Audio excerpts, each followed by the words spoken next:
Good afternoon and welcome to World at Noon. My name is Remy Allen. Schools in Ondo State have resumed for the second term in the 2023-2024 academic session.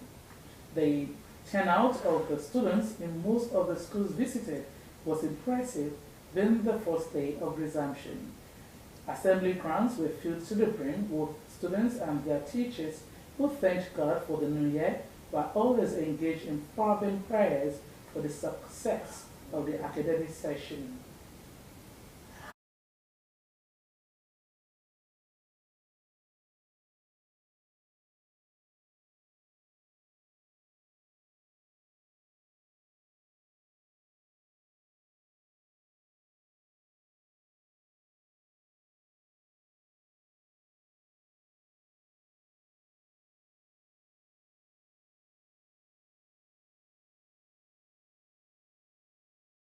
Let everything that will not glorify your name be leveled by your fire. Open your mouth and pray in the name of Jesus.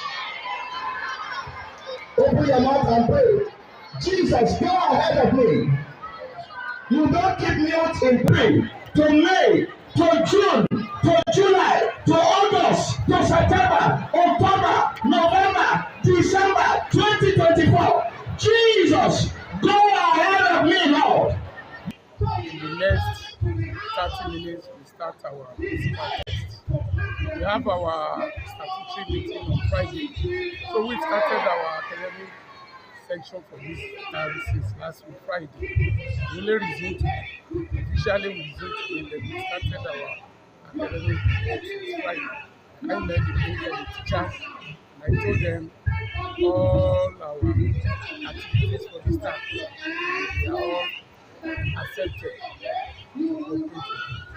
My message to my students is that they should put more effort. Last time we conducted our exams and we given them the results, and probably they must have seen where they did not do well. So my advice for them is to put more effort. When you have 3 or 4 papers last time, you can still put more effort and improve yourself. My advice to the parents is to allow the parents to read at home. Most of these parents don't have they don't have the ability to read at home. They should cultivate the idea of reading. Let them read. The more you read, the more you understand. Principal Oyemeko Grammar School Akure Ogunleye Okeowo maintained that all the needed preparations have been made towards the smooth running of the term. Students across most public schools across the nation have also resumed for the Board of Directors of Okitipupa Oil Palm PLC has condemned in very strong terms the various false information trending on some social media regarding the operations of the company and the managing director, Mr. Taiwo Adewale. A statement by the chairman, Board of Directors, Akimboye Ojewumi, said the board had gone through the various allegations and concluded that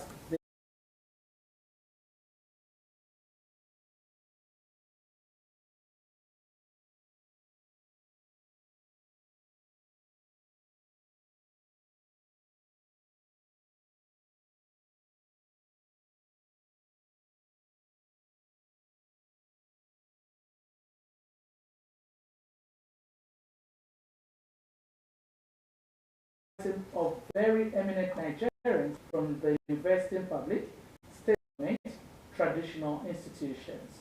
Oyewumi stressed further that the company uses manuals developed by a globally renowned consultancy firm to guide its processes and the operations of the company, adding it had also developed a robust internal control framework to ensure due processes in line with the internal control over financial principles and guidelines.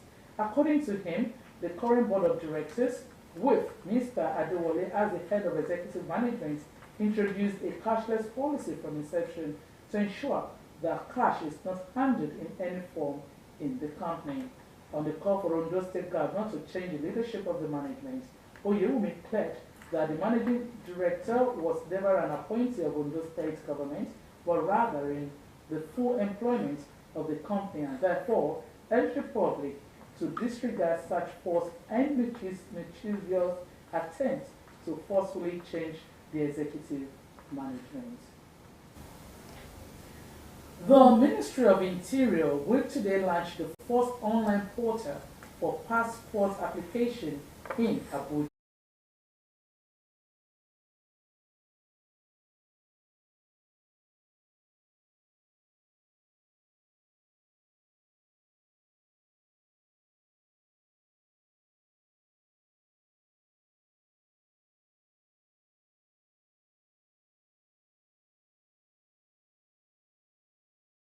Applicant is to a full system of passport application in the country. He stated that Nigerian applicants 32-page passports with validity will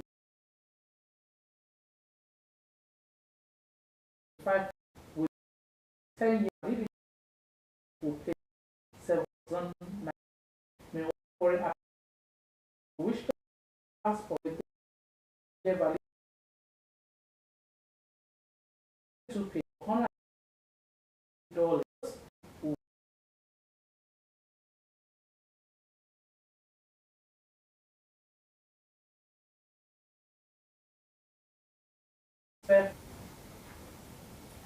The presidency has refuted the allegations that President Bola Tinubu gave cash to the National Assembly members as palliatives to the people in their constituencies and senatorial districts during the festive period. He also dismissed the insinuations from some Nigerians that some NAS members are holding the palliatives. In a statement issued on Sunday by the Special Assistant to the President of Social Media, Dada Olusegun, he clarified that the President only distributed rice and other food items as palliatives and sort of constituency projects worth 100 million naira per federal constituency and 200 million naira per senatorial constituency. He added that the palliatives were given to National Assembly members who are considered to be closest to ordinary Nigerians in all parts of the country. The Supreme Court has ruled that the federal government has exclusive control over activities on the nation's inland waterways, including levying and licensing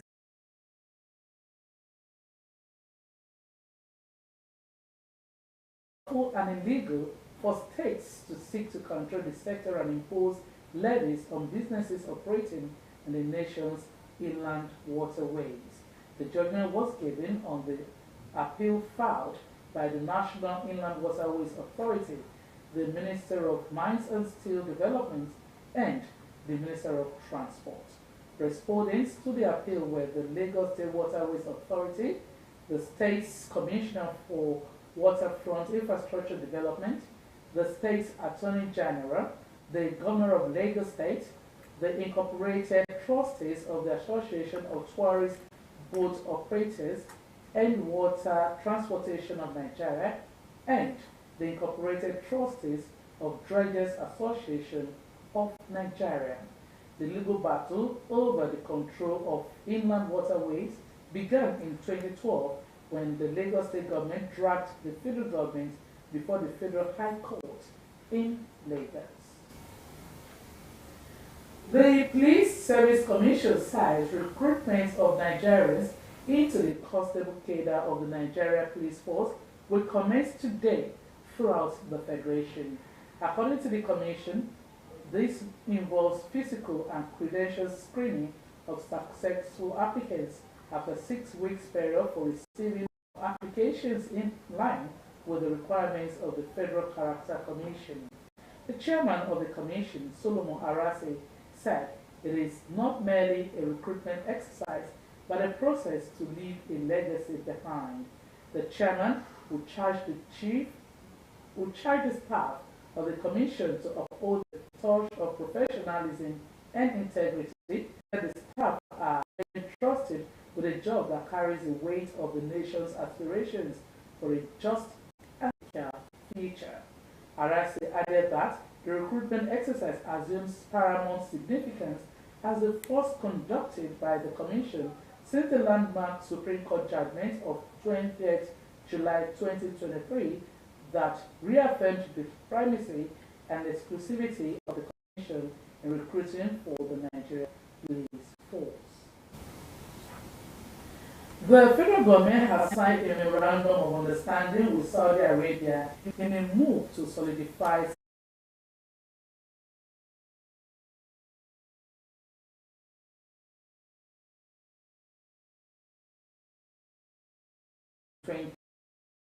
with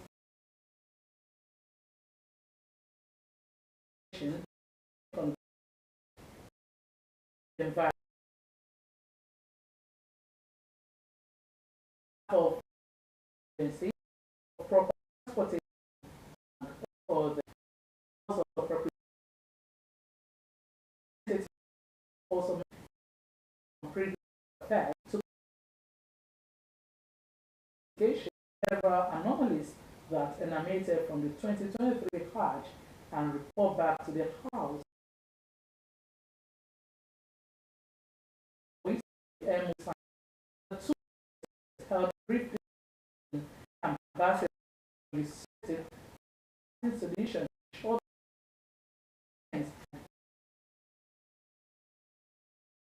for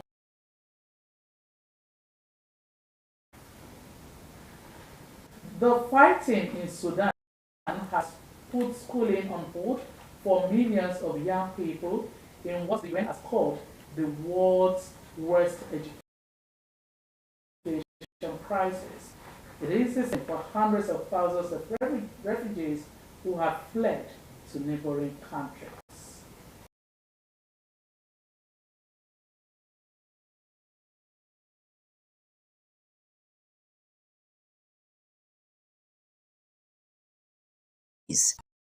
لا لا not good.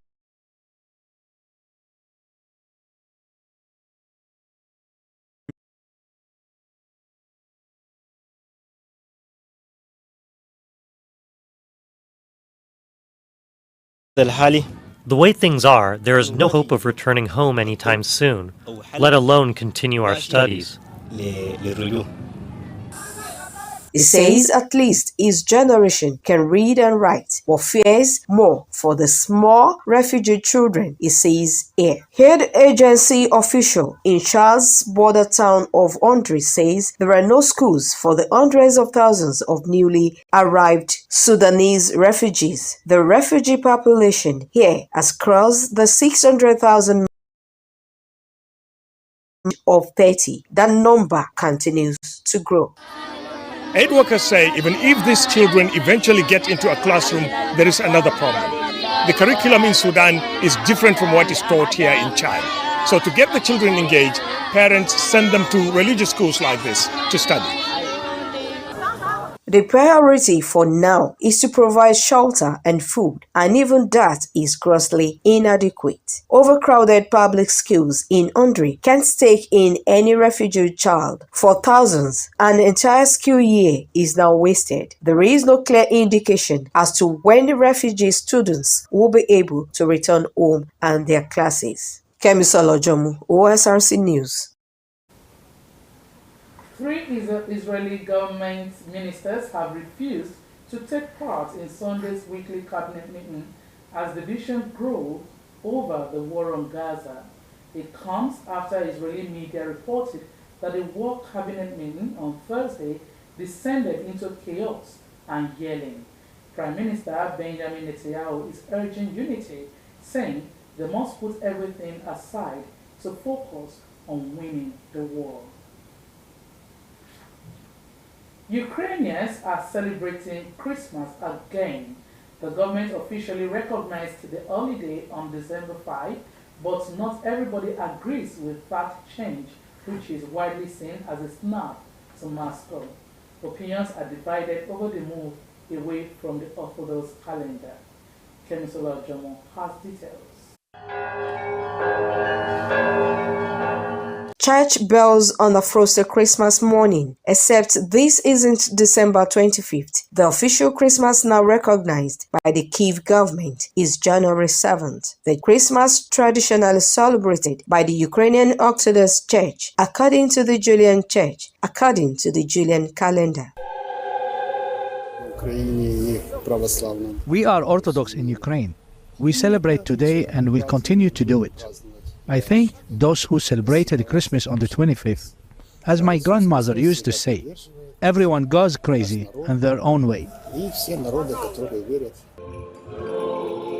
Inside, they carry out prayers in the Russian language. The church has been accused of having ties to Moscow, something they deny. Any ties were officially caught following the Russian invasion in February 2022. But for these Ukrainians, it isn't about any perceived support for Russia. The president made it sound like all Ukrainians are celebrating Christmas in December. We too are Ukrainians, and we too celebrate Christmas. It is not the business of a secular state to comment on which calendar religious communities should live by. How religious communities live is protected by the Constitution. In Russian-controlled Donetsk, they are also celebrating the festival, but not under the Kyiv government.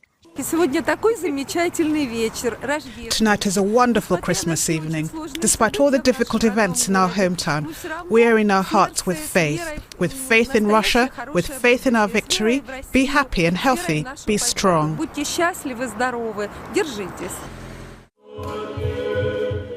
Despite when or where Christmas is celebrated, the rituals are the same, the prayers are the same. It is just the politics that differ. Kemisola Jomu, Osrc News. Bangladesh's Prime Minister Sheikh Hasina is projected to win a fourth term in office. Opposition parties boycotted the election and many voters stayed home. Economic frustration kept some of them away from the polls. All essential food prices are sky high. We poor people are not happy under this government. We don't accept this autocratic government.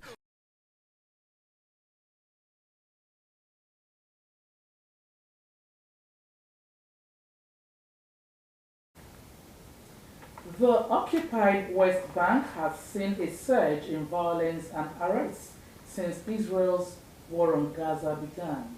On Sunday, 7 Palestinians were killed in a drone strike on the city of Jenin. 4 of them were brothers. Sean Adetola has details. A mother in anguish, one of the 7 Palestinian men killed early Sunday by an Israeli drone strike. 4 of them were brothers. In an instant, sons were gone.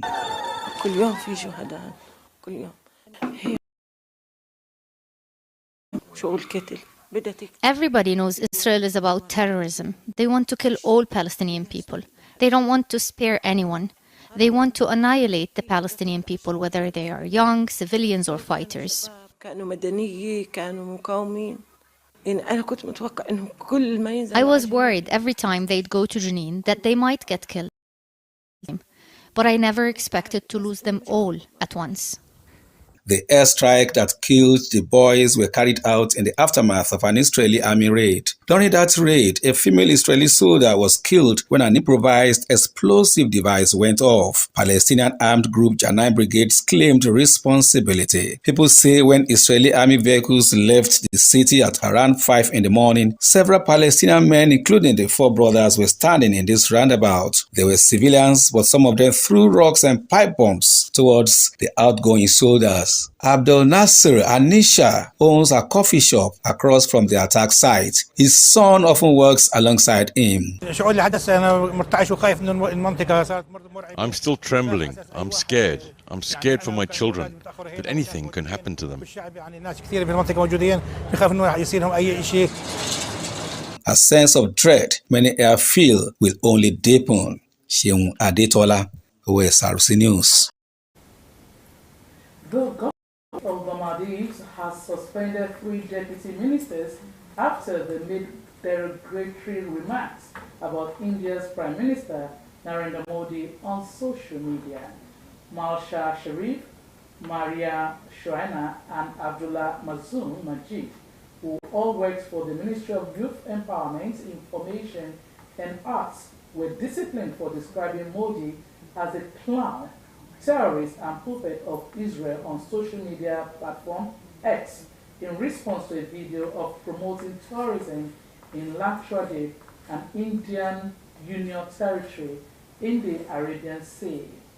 In the Maldives, some viewed Modi's visit as trying to draw tourists away from the globally popular Maldives, whose 1,192 islands in the Indian Ocean are dotted with luxury resorts. And that's the news. Thanks for watching. Good afternoon.